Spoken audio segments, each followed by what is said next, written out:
కేంద్ర మంత్రి బండి సంజయ్ మరోసారి హాట్ కామెంట్స్ చేశారు. భారత్లో ఉండాలంటే వందే మాత్రం పాడాల్సిందేనన్నారు. అసెంబ్లీలో ఎంఐఎం ఎమ్మెల్యేలు వందే మాత్రం ఆలపించలేదని మండిపడ్డారు. ఎంఐఎం ఎమ్మెల్యేల తీరును స్పీకర్ పట్టించుకోవడం లేదని విమర్శించారు. ఎంఐఎం సభ్యుల తీరును సీఎం రేవంత్ సమర్థిస్తున్నారో లేదో చెప్పాలన్నారు. బీజేపీ అధికారంలోకి వస్తే ఎంఐఎం ఆటలు సాగనివ్వబోమన్నారు.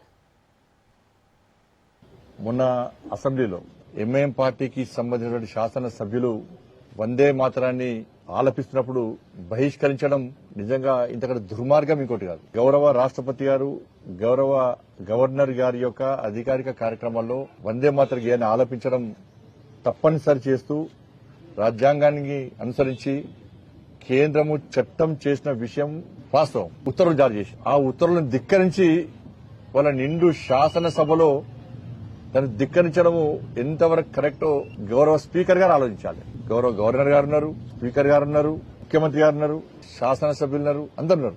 వాళ్ళ కనీసం ఎవ్వరు కూడా వారించకపోవడం, ఇది తప్పు అని చెప్పి వాళ్ళని కనీసం చెప్పకపోవడం, ఇది ఎంతవరకు కరెక్టో శాసనసభ్యులు గౌరవ స్పీకర్ గారు ముఖ్యంగా ఆలోచించాలి. ఎందుకంటే శాసనసభ్యుల మీద చర్యలు తీసుకున్నటువంటి అవకాశం ఎవరికి లేదు.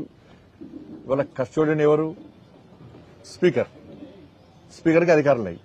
ఇప్పటికే